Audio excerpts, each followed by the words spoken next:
Do you really know the person to whom you are married? It's one of the most important decisions you could ever make in your life, choosing the right partner. For some of us, this can be a blissful experience. For others, it can be a total nightmare. I will unravel this matrimonial nightmare by taking you to the source of how Omar Best became Omar Collymore and the destruction that followed. Omar was born in Barbados by a Jamaican single mother who immigrated to New York for a better life. He spent most of his summers in Canada with a man who was believed to be his father, but eventually he was raised by his mother's present partner with whom she had a daughter.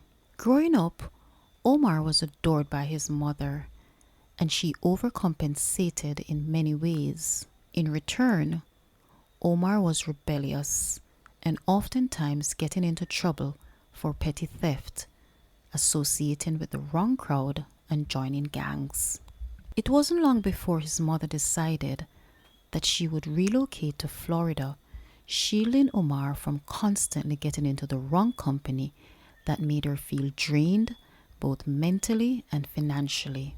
He was quickly enrolled in Boyd Anderson High School, where he blossomed for a while, especially in his athletics abilities. This was short-lived, however, as Omar still had that desire for associating with the wrong crowd and a penchant for stealing. Many of his peers would describe him as arrogant and a teller of tales about his supposedly rich family in order to make himself appear more important. Omar never really had a clear direction for his life throughout his adolescent years, but took great pride in his physical appearance, attracting females that he thought would be fair game to conquer, along with like-minded friends who were of questionable character. On one of his many conquests, he met a single mother and successful realtor by the name Angela Aguiar. It was a whirlwind romance, and not soon after, he was living with her for the next 4 years. Little did she know that Omar only liked the lifestyle that he had become accustomed to. He methodically placed his plans into actions 1 month after she took out a life insurance policy, including him as one of her beneficiaries. The other was her only son. One night, as they were heading out in the downtown Fort Lauderdale area to meet with friends, upon exiting the vehicle, Angela was shot in the head and chest by an unknown assailant and was later pronounced dead. Omar's recollection to the police was that on seeing the gun, he ran for cover and was unharmed. No one was ever charged with her murder, but Collymore was considered a suspect since he was the last person to have seen her. He collected $400,000 of the policy that he was a named beneficiary. For 10 years, it was considered a cold case until the murder of his present wife, who died under similar circumstances in Jamaica in 2018. Omar Best was now Omar Collymore after the death of his girlfriend, and being the Casanova that he is, it never took him very long to get attached to another beautiful, intelligent woman who hailed from Jamaica. Simone Campbell was a typical Jamaican girl, ambitious, humble, and entrepreneurial. She spent her former years in Jamaica, where she attended Merle Grove High School and later went on to attend higher education at Nova Southeastern University. She lived and worked in Florida, and this is how she met Omar Collymore.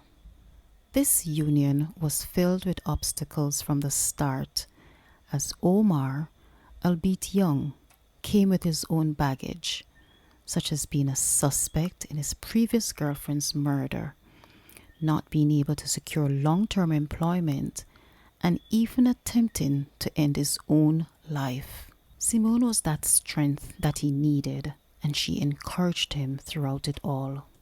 They made it official and got married, welcoming their first child 2 years after the death of his girlfriend. Things were looking promising for their union, and they decided to move to Jamaica, where Simone could be closer to her family and set up businesses. Living with in-laws does have its challenges, and it's not always the best of decisions, especially for a man moving his family inside the home of his wife's family. You can never be totally yourself, and if you are not mature, the least of disagreements can at times make families feel obligated to intervene. This in turn can cause a strain on a marriage. It doesn't matter how nice in-laws may seem, there is always that cloud of perpetual surveillance, whether it be good or bad. They settled in with her parents, regardless. As their electronic businesses flourished, Omar became distant and coming home much later each day, which of course would cause an issue with his wife, who also worked equally hard. It was no surprise when it was discovered that he was having an affair, and it was not just one. The marriage had become so irretrievably broken, with constant accusations and fighting, and although Simone was willing to forgive him for the sake of the marriage and children, Omar thought otherwise. He was still back and forth with his main mistress and still in turmoil with himself. It was only a matter of time before this unhappy situation would meet its climax, when Simone threw him out of her parents' home. She had found more evidence of his womanizing ways, and her cup was filled. This time, Omar exploded, not taking any accountability for his actions, but rather projecting his anger towards Simone. He grabbed at her, pinning her to the wall by her neck, and attempted to rip the television from its position, raising his voice and throwing things around.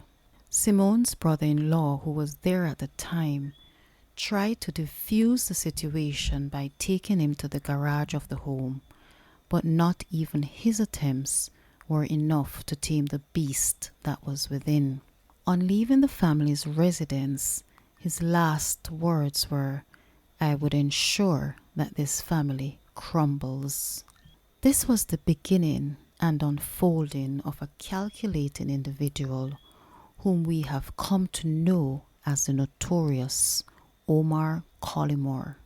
Omar moved into his own apartment, which allowed him the time to strategically plan this nefarious act of murdering his wife. He contacted gangs from the Duhaney Park area in Kingston and offered $2 million in compensation. The same pattern was used as in his previous girlfriend's murder in 2008. The common factor, a hefty insurance payout. Simone moved in with her husband despite being told in messages between the two that he no longer wanted the marriage. In one such message, it was revealed by Omar that their marital problems did not start with a woman. All this time, her days were being counted, as Omar had put every plan into action to have her killed. He wanted out, but not empty-handed. On the day of the murders, January 2, 2018, Omar was well aware that it would have been the last time he would have seen the mother of his children. He communicated without empathy, both with the killers and his wife. Simone's only guilt, her desire to save her marriage. As she approached the gates of her apartment with her taxi driver Winston Walters, they were ambushed. with the triggerman swiftly opening the passenger side, pumping 19 shots in her upper body. Her driver, who was innocent in all this melee, also received 5 shots. This execution-style murders all took place while Omar was inside their apartment, presumably unaware that his wife was being slaughtered. Thankfully, there were closed-circuit cameras at the entrance to this gated complex, and everything was captured as it unfolded. As the sounds of gunshots receded, neighbors were heard in a panic, wondering what had taken place. One such neighbor ran up to the door of the Collymores breathless to tell him that his wife was shot. The police were already on the scene, as persons had called numerous times to report what they had been hearing. As Omar appeared, obviously having practiced his Oscar-worthy performance, he was devastated. He accompanied his wife to the hospital, but she was pronounced dead. So was her driver. Fast-thinking detectives wasted no time in asking Omar the relevant questions, and when they were not satisfied, he lawyered up. He was instructed through his lawyer for a second interview, but never made himself available. A warrant was now issued for his arrest as the investigations proceeded. Weeks after his wife's murder, he too was attacked in the parking lot of an insurance company by hoodlums. It is believed that he was there to collect on Simone's life insurance policies. He, however, escaped with minor injuries. As law enforcement closed in on him, he fled to another parish, St. Elizabeth, where he had been making plans of leaving the island. Everyone involved was now under heavy surveillance, with the triggerman, Michael Adams, already in custody. It was just a matter of time before the mastermind, Omar COLLYMORE, would be brought in. As Simone was being laid to rest, so was her husband being captured, as once again he tried leaving the island, but this time he would have a permanent stay with a trial that was to ensue. He was charged with 2 counts of murder and conspiracy, along with his co-accused Michael Adams, Shaquille Edwards, Dwayne Pink, and Wade Blackwood. For his involvement and subsequent confession, Blackwood was given a life sentence of 35 years and will be eligible for parole in 20 years. The trial for Omar COLLYMORE and his 3 co-accused started on February 12th and ended on May 15th. Acting Senior Director of Public Prosecutions, Andrea Martin Swaby, ripped through the defense's claim, emphasizing that it was a contract killing to unalive his wife for the insurance payout of over 80 million Jamaican dollars. All the communications between the accused and the contract killer was never about electronics or any other business that the couple may have had.